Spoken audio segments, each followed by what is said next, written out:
سب سے امپورٹنٹ کام جو مجھے سمجھ میں آتا ہے، اپنی کامیابی کے لیے جو سب سے پہلی چیز چاہیے، اپنے آپ کو سمجھنے کی کوشش کریں۔ کیا سمجھنے کی کوشش کروں؟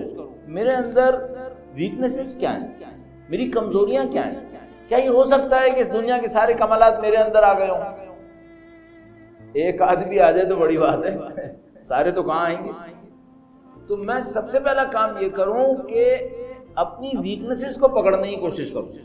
مثال کے طور پر، اور یہ بالکل پریکٹیکل عرض کر رہا ہوں آپ کی خدمت میں، آپ کو اور مجھے چاہیے کہ جتنا جلدی کر سکتے ہیں کام کر لیں۔ مثال کے طور پر اگر انسانوں کو 3 حصوں میں تقسیم کروں، بہت جذباتی، بہت عقل مند اور درمیانی درجے کے، تو میں کہاں پر ہوں؟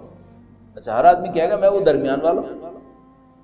تھوڑا سا لوگوں سے مقایسے میں دیکھ لوں، میں جذباتی زیادہ ہوں، عقل پسند زیادہ ہوں، یا نہیں کسی معاملے میں میں بہت جذباتی ہوں، کسی معاملے میں زیادہ جذباتی نہیں ہوں۔ جج کروں اپنے آپ کو۔ اگر میں یہ سمجھ سکوں کہ میں زیادہ جذباتی آدمی ہوں، زیادہ سوچنے سمجھنے والا آدمی ہوں، اچھا زیادہ سوچنے سمجھنا بری صفت تو نہیں ہے، لیکن میں اس کو ایک اور سینس میں استعمال کرنا چاہ رہا ہوں، وہ یہ کہ ایک آدمی ایسا ہوتا ہے، اس سے کہو یہ کام کرنے کا ہے، ہاں بالکل کرنے کا ہے، کریں، ہاں کرو، ختم، کر ڈالا۔ اچھا ابھی سوچا تھا، منصوبہ بنایا تھا اس کا، نہیں، بس مجھے لگا کہ کرنے کا ہے، میں نے کر دیا، بعد میں کیا ہوگا؟ اگر قوم بھی یہی کرنے لگے پھر کیا ہوتا ہے؟ 30-40 سال ضائع ہو جاتے ہیں، 1-2 نسلیں بوڑھی ہو جاتی ہیں، پھر سمجھ میں آتا ہے تھوڑی سی جذباتیت ہو گئی، تھوڑا ہاتھ سنبھال کے کام کرتے تو شاید اس سے بہتر ہو جاتا۔ ہم انسان بھی ایسے ہیں، تھوڑا سا اپنے آپ کو جج کرنے کی کوشش کریں، میں کس ٹائپ کا آدمی ہوں، ذرا تیزی سے چل پڑتا ہوں۔ اچھا کچھ لوگ ہوتے ہیں بہت سلو چلتے ہیں، اتنا سلو چلتے ہیں اپرچونٹی مس ہو جاتی ہے، جو موقع ہوتا ہے اس پہ کرتے نہیں ہیں، بہت سلو ہوتے ہیں۔ تو میں اپنے آپ کو جج کرنے کی کوشش کروں، میں کس ٹائپ کا آدمی ہوں، تھوڑا تیز آدمی ہوں اس معاملے میں، سوچے سمجھے بغیر چل پڑتا ہوں، تھوڑا رک کے چلنے والوں میں سے ہوں، بہت زیادہ سوچتا سمجھتا ہوں، وقت ہی نکل جاتا ہے۔ یا مثال کے طور پر میں اپنے منصوبوں پر عمل کرنے میں کیسا ہوں، منصوبے بناتا ہی رہتا ہوں، عمل ہی نہیں ہوتے، منصوبے بڑے اچھے ہوتے ہیں، یا وہ جو منصوبے بناتے ہی نہیں ہیں، ایسا عمل کرتے رہتے ہیں، ان کو یہ پتہ نہیں چلتا کہ اس سے رزلٹ کیا نکلنا ہے۔ سب سے امپورٹنٹ کام یہ اپنی ویکنیسز کو پکڑ لو۔ دوسروں کی باتیں سننے پر میرے اوپر جلدی اثر ہوتا ہے، دیر میں اثر ہوتا ہے۔ مثلا میں ایک آدمی کے ساتھ بیٹھا، اس نے کوئی باتیں کہی، میں نے کہا لو بھائی مجھے تو آئنسٹائن مل گیا، بڑا زبردست آدمی ملا ہے صاحب، ایسا آدمی ملا۔ 3 دن کے بعد میں اسے کہتا یار کس احمق کے ہاتھوں پھنس گیا۔ تو پہلے دن مجھے آئنسٹائن کیوں لگ رہا تھا یہ، چلو 1 دفعہ غلطی ہو گئی، 2 دفعہ غلطی ہو گئی، بار بار یہی غلطی کیوں ہوتی ہے؟ تو آج جو میں آپ کی خدمت میں عرض کرنا چاہ رہا ہوں وہ یہ ہے کہ عزیزان محترم، کاموں میں سے ایک کام یہ اپنی ویکنیسز پہچان۔ اچھا یہ جو کمزوریاں پہچاننے کا عمل ہے، اس کے اندر ایک بہت بڑی رکاوٹ ہے جس کو دین ہمیں پہلے دن سے بتاتا ہے کہ بھئی یہ رکاوٹ بہت بڑی رکاوٹ ہے، اس کو آپ لوگوں نے اوورکم کرنا ہے۔ اچھا جو چیز ہمارے لیے جتنی نقصان دہ ہے نا، خدا اس کو اتنا ہی بڑا حرام کہے گا۔ جو چیز ہمارے لیے جتنی خطرناک ہوگی، خدا اس کو اتنا ہی بڑا شیطان کہے گا۔ اب مثال کے طور پر خدا تعالیٰ نے جب شیطان کا واقعہ ہمیں سنایا تو شیطان کی کس صفت نے اس کو اللہ کی بارگاہ سے نکلوایا؟ غرور، تکبر۔ تو مثال کے طور پر ہمیں علماء اخلاق نے بتایا کہ جس انسان کے اندر غرور و تکبر ہوتا ہے اس کی برزخی شکل شیطان کی ہو جاتی ہے، جانور کی بھی نہیں ہوتی، شیطان کی شکل ہو جاتی ہے۔ شیطان کی شکل کیا ہوتی ہے اللہ جانتا ہے۔ یہ تو میں آپ کی خدمت میں عرض کر رہا ہوں، اپنی ویکنس پہچاننے کی انسان کوشش کرے۔ اس کی راہ میں سب سے بڑی رکاوٹ یہی ایروگنس ہے، تکبر ہے۔ انسان کے لیے سخت ترین کاموں میں سے ایک کام اپنے اندر من میخ نکالنا ہے، اور آسان ترین کام کیا ہے؟ دوسرے کے اندر کیڑے نکالنا۔ انسان کے لیے سخت ترین کاموں میں سے ایک کام یہ ہے، اور اس کے اندر جو رکاوٹ ہے وہ شیطان ہے۔ شیطان کی حرکت ہے ایروگنس، غرور، تکبر۔ یہ جو ذات کے اندر کا غرور ہوتا ہے یہ اپنی برائی ڈھونڈنے نہیں دیتا۔ اچھا دوسرے کی برائیاں تو بہت آسانی سے نظر آ جاتی ہیں۔ پہلا کام تو میں اور آپ یہ کریں کہ اپنی غلطیوں کو پکڑیں، اس میں اپنے مخلص دوستوں سے بھی مدد لیں، نزدیکی لوگوں سے جو باخبر ہوں ان سے مدد لیں کہ بھئی کیا ہو سکتا ہے۔ خود سب سے امپورٹنٹ یہ ہے کہ خود جائزہ لیں، کیونکہ آج کل کوئی کسی کی مشکل بتاتے ہوئے بھی ڈر رہا ہوتا ہے کہ بھئی اس کو بتائے گا بعد میں ہوگا کیا۔ ظاہر سامنے والا توضیحات دے گا کہ نہیں میرے اندر ہی غلطی نہیں ہے، آپ نے غلط سمجھا ہے، اس کے بعد وہ یاد رکھے گا کہ اس کے دماغ میں میرے بارے میں غلط فہمی آ گئی ہے، اور تقریباً 70-80% آئیڈیا یہ ہے کہ وہ یہ نہیں سمجھ پائے گا کہ نہیں یہ صحیح کہہ رہا ہے۔ میرے ساتھ بھی ایسے ہی ہوگا، کوئی مجھے کہے گا، میں سب سے پہلے یہ سوچوں گا یہ غلط سمجھ رہا ہے، میرے اندر یہ خرابی نہیں ہوگی۔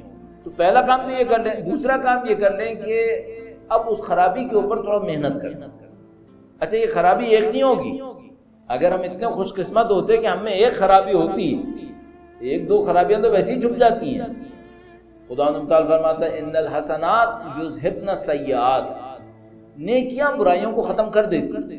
فرماتا ہے اگر تم کبیرہ گناہوں سے بچ جاؤ تو خدا صغیرہ کو خود ہی معاف کر دیتا۔ اتنے دروازے تو اس نے ویسے ہی کھولے ہوئے تھے، اگر چھوٹی موٹی خرابیاں ہوتی ہیں نا تو معاملہ ویسے ہی ختم ہو چکا ہوتا۔ یہ کہ معاملہ ابھی صحیح نہیں ہو رہا ہے، اس کا مطلب یہ کہ خرابیاں چھوٹی موٹی نہیں ہوں گی، تھوڑی سی گہری ہوں گی۔ تو پہلے تو اس کو ایک سے زیادہ خرابیوں کو ڈھونڈنے کی کوشش کریں کہ بھائی پرابلمز ہیں کہاں کہاں۔ اس کے بعد ایک اور کام یہ کریں کہ اس میں روٹس کو ڈھونڈنے کی کوشش کریں۔ اب دیکھیے دین کیسے مدد دیتا ہے۔ دین نے سب سے پہلے تو کیا کیا کہ خرابیاں ڈھونڈنے کے راستے میں جو سب سے بڑی رکاوٹ تھی یعنی ایروگنس، تکبر، غرور، اس کا خاتمہ کیا۔ کہا بھائی غرور جس کے دل میں آ گیا اس کو اللہ کی بندگی نہیں ملے گی۔ تو غرور کے سارے چیپٹرز کو، تکبر کے سارے چیپٹرز کو خدا متعال نے رگڑ دیا۔ کہا یہ اگر کسی نے دکھایا تو اس کو عبادتوں کا کوئی فائدہ نہیں ہوتا۔ اللہ کے رسول نے اپنی ذات سے جو اخلاق تواضع اور انکساری میں دکھائے اس کے ہوتے ہوئے کیا حجت باقی رہ گئی؟ نہ زندگی کے رہن سہن کے معاملے میں، نہ لوگوں سے ملنے جلنے کے معاملے میں، سرداری اور ریاست کے معاملے میں کوئی چیپٹر ایسا نہیں تھا جس میں اللہ کے رسول نے بیان نہ دیا ہو تکبر اور غرور کے خلاف۔ مستحبات بھی ایسے رکھے، سوار شخص پیادہ شخص کو سلام کرے گا۔ اب آپ کسی گیٹ کے سامنے سے گزر رہے ہو، وہاں گارڈ کھڑا، آپ اس کو سلام مارے تو ویسے ہی بیچارہ پریشان ہو کے دیکھنے لگتا ہے یار یہ ہوا کیا، کوئی مسئلہ ہو گیا شاید، کیوں اس نے سلام کیا۔ اللہ کے رسول نے اس طرح نظام بنایا کہ بھائی کوئی تکبر کسی کے دماغ کے اندر نہ آئے۔ تو دین نے پہلے تو ہمیں یہاں مدد دے دی، پھر اس کے بعد دین کیا کرتا ہے؟ دین کیا کرتا ہے کہ ہمیں اخلاقی اصول دیتا ہے اور کہتا ہے کہ بھئی ان اخلاقی اصولوں پر تم اپنی ذات کا جائزہ لیتے رہو۔ اچھا اب تھوڑا سا میں امپلیمنٹ کرنے کے فیز میں 1-2 مثالیں آپ کی خدمت میں عرض کرتا ہوں۔ میں اپنے آپ سے ایک سوال پوچھتا ہوں اور سیریسلی پوچھنے کی کوشش کرتا ہوں، وہ یہ کہ دنیا میں کتنے لوگ ایسے ہیں جو میری غلطی مجھے بتائیں تو مجھے غصہ نہیں آئے گا؟ بھئی کوئی میری غلطی مجھے بتائے تو پہلا ری ایکشن کیا ہوگا؟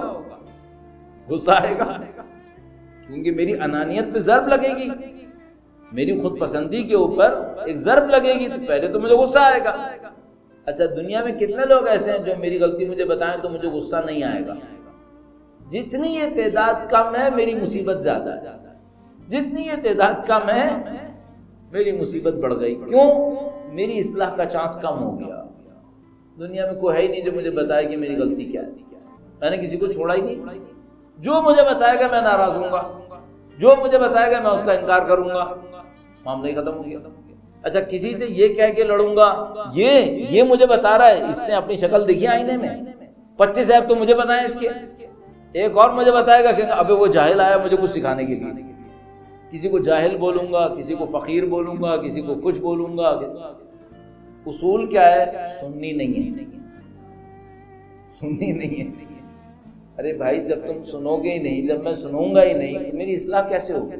سامنے والا زیادہ سے زیادہ ایک گناہ کر رہا ہوگا نا کہ میرے اندر کیڑے نکال رہا ہوگا، لیکن اگر میں اس کی سن لوں اور یہ صحیح کہہ رہا ہوا تو اس نے میرے حق میں کتنی اچھائی کر دی، یہ میں نہیں مانوں گا۔ تو پہلا کام یہ ہو گیا اصولی کام، اپنی کمزوریوں کو اچھی طرح سے لسٹ کر لیں۔ بہت معذرت کے ساتھ برائیوں کا ذکر کرنا بعض اوقات اچھا نہیں ہوتا ہے، لیکن بعض اوقات پوائنٹ آؤٹ کرنے کی خاطر شاید میری آنکھوں میں شہوت ابھی باقی ہے، نظر پڑ جاتی ہے، شاید دولت کی محبت میرے دلوں سے ابھی نکلی نہیں ہے، دولت دیکھ کے متاثر ہو جاتا ہوں، شاید خدا کے خوف سے زیادہ دنیا کا خوف میرے اوپر طاری ہے، اللہ کا خوف مجھے اتنا تنگ نہیں کرتا جتنا بندوں کا خوف تنگ کرتا ہے۔ ڈھونڈوں اپنی بیماریوں اندر کریت کے، اس کو لسٹ کر لوں۔ اچھا اس میں ایک چیز بہت مدد دے سکتی ہے، دین اس کو کہتا ہے، دین اصلاح کرتا ہے۔ دین کی افادیت کیا ہے؟ دین نے غرور اور تکبر کا دروازہ بند کیا، دین کی افادیت کیا ہے؟ دین نے کہا ہم میں سے نہیں ہے جو ہر روز اپنے نفس کا محاسبہ نہ کرے۔